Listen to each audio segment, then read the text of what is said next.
A pleasant day, class. In this video, I am going to discuss about sampling distribution. It includes the finding of the mean, variance, and standard deviation of the sampling distribution. It also includes the central limit theorem that is applied to the sampling distribution. Let's have a brief review about the population and sample.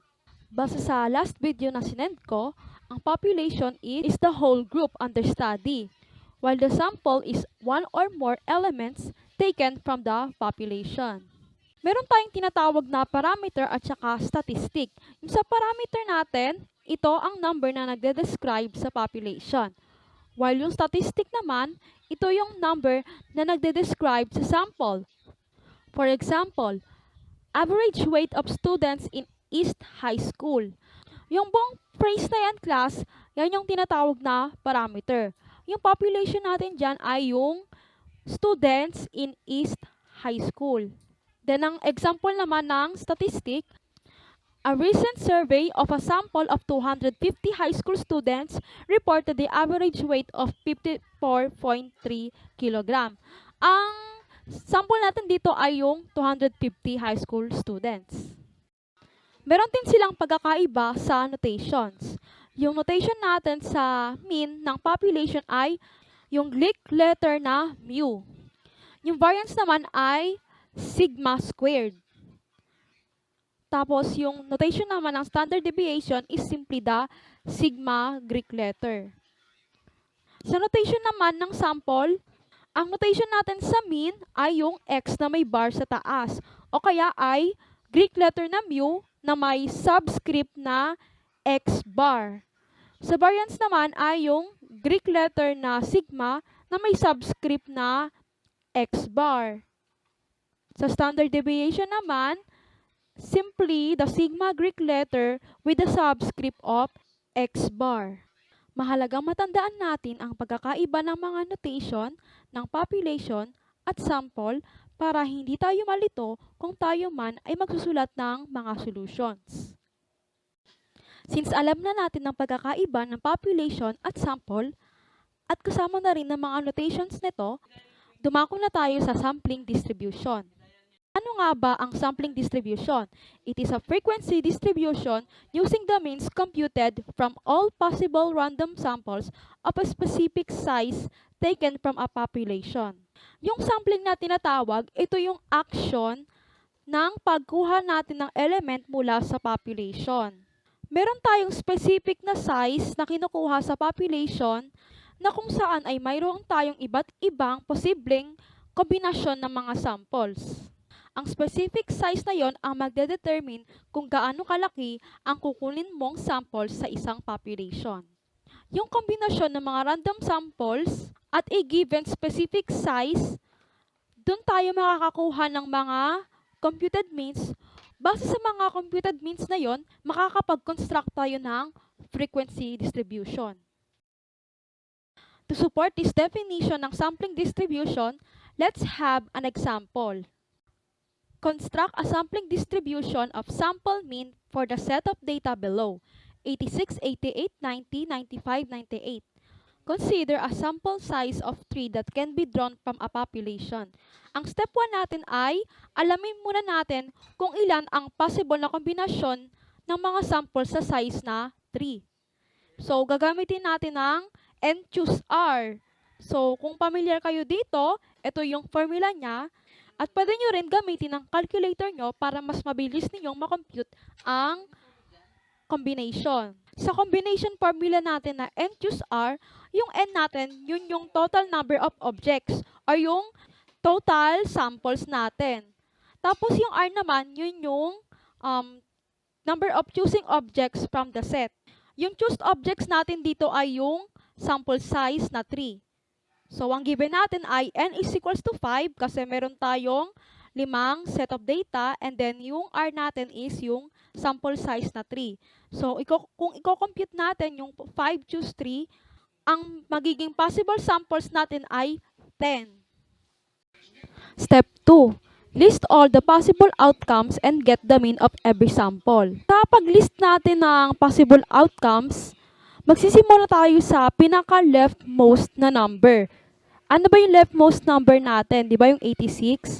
So, kukuha tayo ng tatlong values sa limang set na yon. Sa pagkuha ng tatlong values sa set na yon, hindi dapat paulit-ulit yung number or may paulit-ulit na kombinasyon.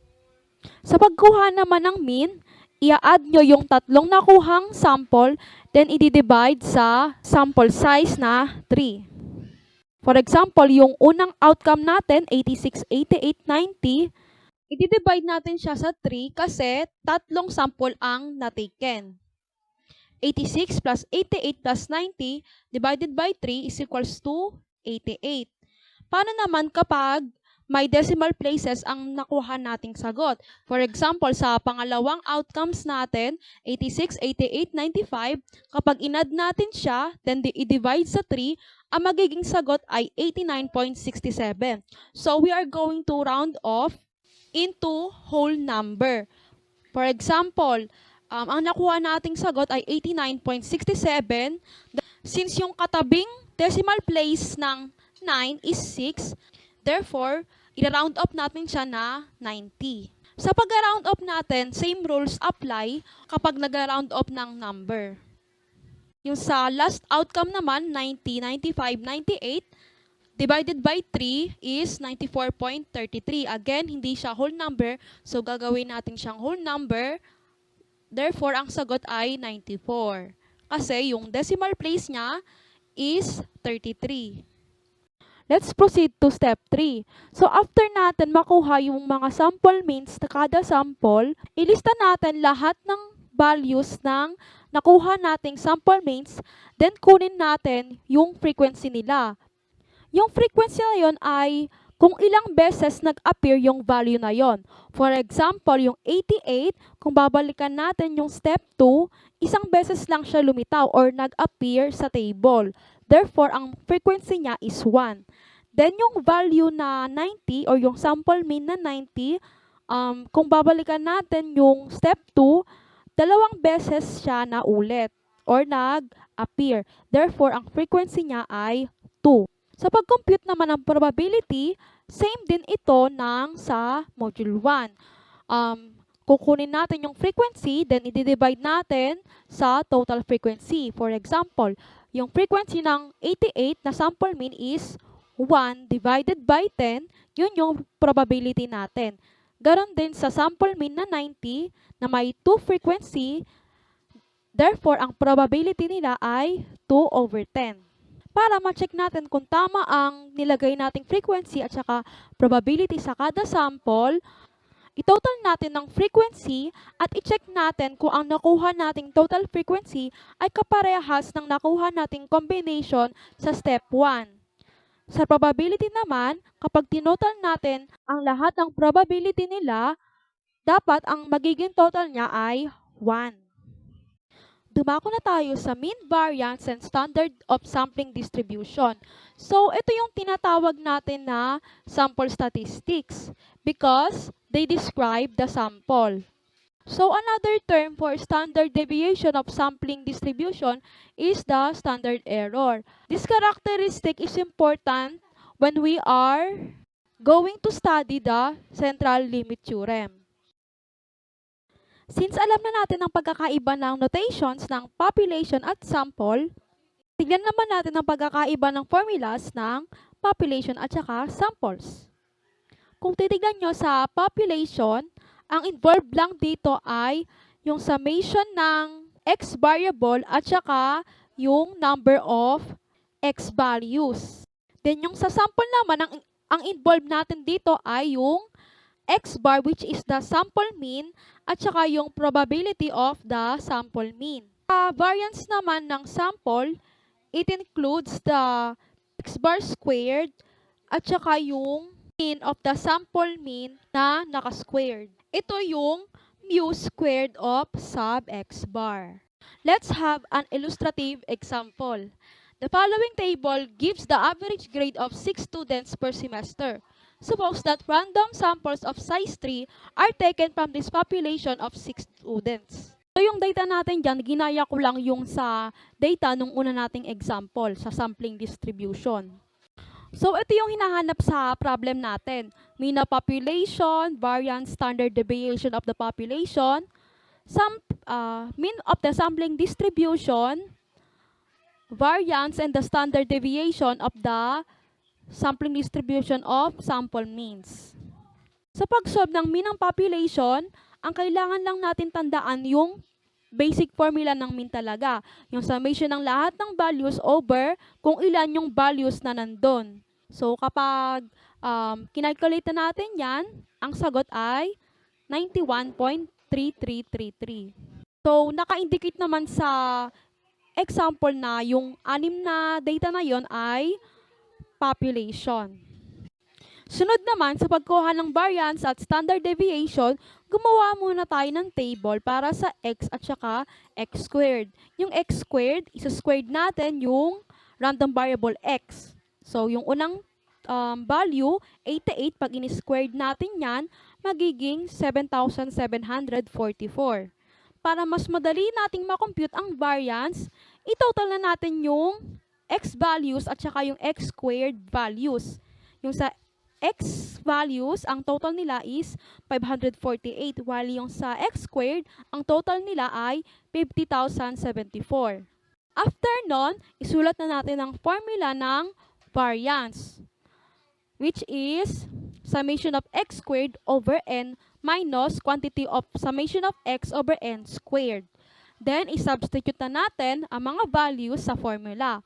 50,074 over 6 minus quantity of 548 over 6 squared. Yung 6 na yon, yun yung x values, kung ilan sila. 1, 2, 3, 4, 5, 6. So, 6 sila. Then, may direct compute the equation using your calculator. Pwede siyang direct, pwede ring hindi. As long as mag-a-arrive tayo sa same answer, which is 3.8889. Then next, the standard deviation of the population. So, isi-square root lang natin yung variance. Ang sagot ay 1.9720.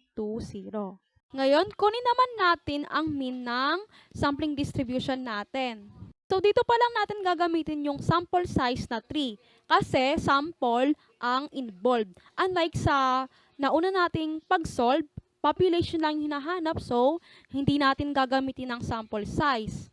Gaya nung process na ginawa natin sa sampling distribution, yun ulit yung gagawin natin para dito sa pagkuha ng sample means. Una nga, i-list yung mga possible samples base sa kung ano yung na-compute nating combinations. So, yung nauna, ang na-compute nating combination ay 10. So, ito ulit yon yung kanina. Sa table, meron tayong sample. Nakatabi ng sample ay yung sample mean. Again, isasum lang natin yung sample divided by sample size. Para mapadali ang pag-solve natin ng sample means at saka yung variance nila, so gawa na tayo ng table na may involvement ng x squared, f, yung frequency nila, probability of the means, P of x bar times x bar, then P of x bar times x bar squared. So, gayahin nyo nilang tong table na to kapag magsasolve kayo ng variance, mean, or yung standard deviation ng sampling distribution. Then, yung sa ibabang part, yung naka-red font, ilagay na rin natin yung total nila. As you can see, same lang ang process nito sa ginawa natin nung module 1 sa random variables. So, importante talaga na maalala natin ang mga naaral natin nung una. Since familiar naman na sa inyo ang formula ng means of the sample means, it is simply the summation of x bar times p of x bar. Since na-total naman natin siya sa table, hindi na natin kailangang i-substitute. So, titignan na lang natin sa table kung ano yung total nila. O, tingin tayo sa table. Di 91.4. Kunin na natin yung variance at saka standard deviation ng sampling distribution. So, ayun. sigma squared sub x bar is equals to summation of x bar squared multiplied by p of x bar minus mu squared sub x bar. So, pag sinubstitute natin, tingin na lang tayo sa table kung asaan yung total ng x bar squared times p of x bar. So, ang nasa table natin ay 8,357.2 minus yung mu squared x bar. So, yung mu squared x bar, yung nakuha nating mu x bar, yung mean, na 91.4, is-squared lang natin siya. Therefore, the answer is 3.24. And then, sa standard deviation of the mean, sa square root lang siya. So, ang answer ay 1.8. After we have studied the mean, variance, and the standard deviation of the sampling distribution, let us relate this to the central limit theorem. Central limit theorem. It states that as the sample size n gets larger, the shape of the distribution of the sample means taken from the population approaches a normal distribution. So, sinasabi lang nito na kapag marami ang sample means na nakukuha sa population, mas nagiging fair ang distribution ng data. Therefore, mas nagiging accurate lahat ng characteristics na kinukuha natin sa data. Para maintindihan nyo ang theorem na ito, panoorin natin ang illustration ng central limit theorem. Sa unang part ng illustration na to, yung sample size ay mababa.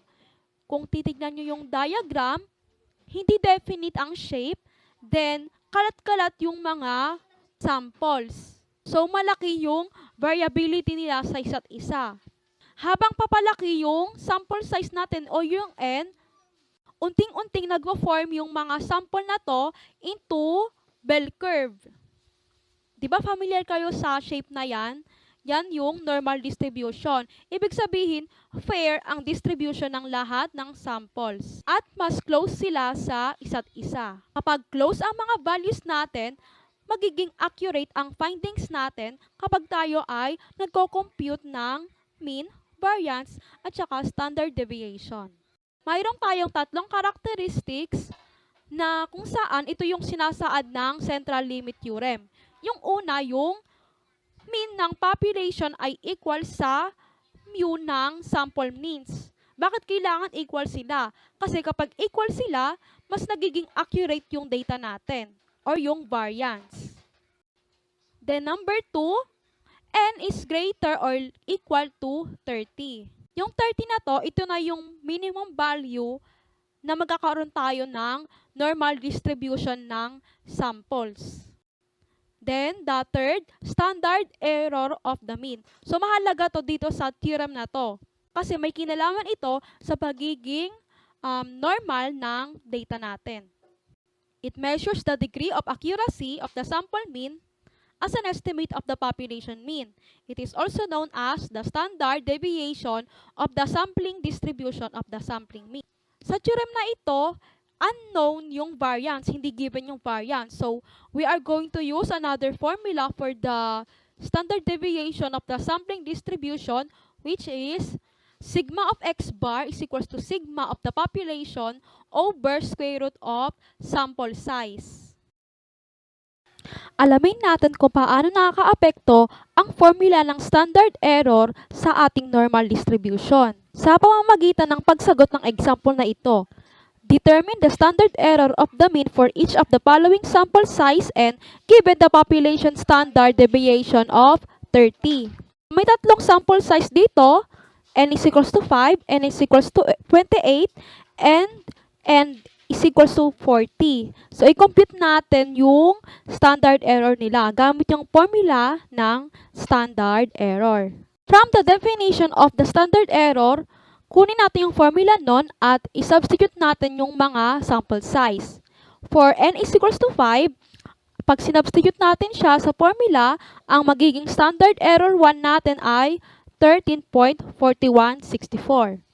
For n is equals to 28, ang magiging standard error natin for this sample size is 5.665. And then sa n is equals to 40, kapag sinubstitute natin ito sa formula na x sub x bar 3 is equals to sigma over square root of sample size, ang magiging standard error 3 natin ay 4.7434. Let's observe the standard errors na nakuha natin. As you can see, as the sample size n increases, the standard error decreases. So, may mga tanong pala dito. Analyze the answers obtained. What can you say about the relationship of the sample size and the standard error? So, sabi ko nga kanina, as the sample size increases, the standard error decreases. Therefore, they are inversely proportional. So, next question naman, how does this relationship affect the distribution?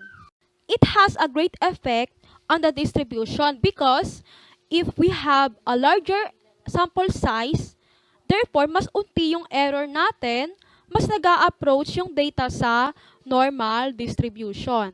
Next question, when do we obtain a good estimate of the mean? Siyempre, kailangan natin ng mas closer na values. Therefore, kailangan natin ng mababang standard deviation or standard error. Kasi nga, di ba, ang standard deviation, yun yung interval ng mga values. Kapag malaki ang interval ng mga values, layo-layo sila sa isa't isa, hindi sila mag-a-approach sa normal distribution. Unlike kapag maliit ang standard deviation natin, mas closer ang value, therefore, mas nalalapit sila sa normal distribution. Kapag mas closer ang values, mas ma-achieve natin yung good estimate ng mean. When do we say that the mean is a poor estimate? So, kabaligtaran lang siya ng question 3 kapag we have a large standard error or standard deviation. Kasi nga, kapag layo-layo sila, mas lalayo yung value ng mean natin. Since yung central limit theorem natin ay focuses sa normal distribution, therefore, lahat ng natutunan natin sa normal distribution ng module, sa module 3 ba yun, kung di ako nagkakamali, ay a-apply natin dito sa topic na to. So, i-recall natin yung z-score. Kung ano yung formula natin nung sa module 3 na normal distribution na z-score, yun din ang gagamitin natin. Ang kaibahan lang, magkakaroon tayo ng unting pagkakaiba sa z-score ng sample. Yung sa denominator ng formula, ang gagamitin nating standard deviation sa ilalim ay sigma over square root of sample size. Yung sa z-score naman ng population, as is pa rin. So, let's have an example. Yung example na to, kinuha lang ito sa module 6, yung example doon. Hindi ko na siya babasahin, ibasahin nyo na lang. Proceed na ako sa solution. Tinatanong dito, class, is yung probability ng senior high school students na makakakomplete ng examination na less than 43 minutes. Dito naman sa sunod na question, meron na tayong involvement ng sample. So, proceed na tayo sa solution. So, class, yung solution na to or yung process na ilalagay ko dito, ito na yung susundin nyo. Since mas maikli ito kumpara sa nakalagay sa module 6. Kasi yung sa module 6, mas pinahaba lang yung process ng pagsagot ng problem. Itong step 1 na to, ang gagawin lang natin, isusulat natin yung given at saka yung kung ano yung hinahanap ng problem. Ayan, given yung population mean, standard deviation ng population at saka yung value natin na 43 na kung saan ito yung sample mean. So, class, huwag kayong malilito sa mean at saka sample mean. Yung mean ng population kasi, given na talaga yon. Then, yung sample mean naman, ito yung kadalasan na naka-inject sa tanong. Since ang hinahanap natin ay probability that a randomly selected senior high school students will complete the examination in less than 43 minutes. Ang notation natin ay P of X bar less than 43. Step 2, i-convert natin ang X bar to z-score. So, z is equals to 43 minus 46.2 over 8. is equals to negative 0.40. Then sunod naman, i-locate natin yung negative 0.4 sa table. So yung sa module 6, mas mahaba yung process doon. Pero dito, ida-direct na natin sa table, yung negative 0.40. Yan, na-locate na natin, yung naka-encircle dito ay 0.3446. Then step 4, i-visualize natin ang area by drawing the curve. Ayan, tas i-shade natin yung left side. As you can see sa figure na yan, kung babalikan natin yung mga case ng probability sa module 3 natin ng normal distribution, kapag ang case natin ay P of X less than the number, ang magiging probability natin or yung area ay kung ano yung na-locate natin sa table. Tulad nito, P of X bar less than 43 is equals to 0.3446, which is yung nakuha natin or yung na-locate natin sa Z table. Ita-times lang natin sa 100, it will be 34.46%.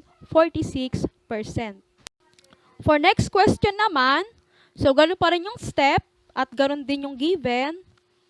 Then sa step 2, ganun pa rin. Kakaroon lang tayo sa standard deviation. Ang magiging formula doon ay standard deviation ng population over square root of sample size. Ayan. 43 minus 46.2 over 8 divided by square root of 50. Remember sa question na to, meron na tayong sample size, which is 50. Therefore, ang z-score natin ay negative 2.83. After that, we are going to locate this z-score sa z-table. So, locate negative 2.8 sa kabila, then sa taas naman, 0.03. Ang magiging area natin ay 0.0023. Step 4, we are going to construct a normal distribution curve. Plot natin yung negative 2.83 sa x-axis. Then, i-shade natin yung sa left side of the region. As you can see, same lang sila ng diagram ng sa first case. Therefore, the P of X bar less than 43 is the same as we get from the Z table, which is 0.0023. And then we are going to multiply this to 100. It will be 0.23%. Mayroon tayong follow-up questions dito na kung reasonable that the mean of the 50 senior high school students could be less than 43 minutes. Since ang probability na na-compute natin ay 0.0023, so napakaliit niya kumpara sa 1%. Therefore, it is not reasonable. Compare sa naunang case na nakuha natin ay 34.46%, reasonable iyon kasi medyo malaki na rin ang percentage na yon. Let's proceed to the next example. So, nasa module 6 din iyan. Ang babasahin ko na lang dito ay yung last part. If a random sample of 100 bulbs is chosen, what is the probability that the sample mean will be between 1,150 hours and 1,250 hours? So, given na dito yung sample mean, pero dalawa siya, 1,150 and 1,250. Dito na tayo sa solution. Yung step 1 natin, ang given natin, ang mean ng population ay 1,200 hours. Kasi, the average life of the bulbs it manufactures is 1,200 hours. Then, yung standard deviation, naka-indicate na 250 hours. And then, the sample mean 1 is 1,150. And the sample mean 2 is 1,250. So, dalawa kasi yung nakalagay dyan. And then, meron tayong sample size na 100 kasi ang tanong ay if a random sample of 100 bulbs, so 100 ang chosen. Ang hinahanap dito ay P of X bar less than 1,250 but greater than 1,150. Annotation na to, pwede yung balikan yung normal distribution na module, yung module 3, para ma-recall sa inyo yung pagsulat ng notation. So, step 2 na tayo. So, dito, ang hinahanap na z-score ay dalawa kasi dalawa yung given na sample mean. Unlike sa naunang example natin, isa lang yung sample mean niya, dito ay dalawa. Meron tayong z1 and z2. Dinirect sa calcu, ang magiging z1 natin ay negative 2, while yung z2 natin ay equals to 2. And then, step 3, ilolocate natin yung dalawang z-scores. Yung negative 2 natin, ito yon 0.0228. Yung isa naman, positive 2, ay pag nilocate natin siya ay 0.9772. Since dalawa yung z-score natin, kung babalikan natin yung sa normal distribution na concept, if we have two areas na given from the same table, we are going to subtract those two areas. Siyempre, yung nasa left side is yung maximum and then yung sa right side is yung minimum. So, P of C is equals to 0.9772 minus 0.0228. It will be 0.9544. After that, we are going to construct the normal curve. Ayan, i-plot natin yung 2 at saka yung negative 2 sa x-axis. Then, kuhitan natin kada value. Then, we are going to shade yung nasa loob nila. Kasi ang hinahanap ay between 1,150 and 1,250. So, ang isi-shade natin dito ay yung nasa loob nila. Yung probability na nakuha natin na 0.9544, kapag pinartition natin yan sa dalawa, it will be 0.4772 sa kaliwa and then 0.4772 sa kanan. After I have discussed the central limit theorem, I want you to answer what I can do activity sa Module 6. If you have any questions regarding to this topic, you may direct contact me through Messenger, so feel free to message me. I hope you understand about central limit theorem and the sampling distribution. Yung mga topic natin from Module 1 up to this module, magkaka-relate sila, so it is important for you to recall those module. So, yan lang yung maisasuggest ko sa inyo para mapadali yung pag-self-study nyo. Okay, that's all for this day. Thank you for watching, class!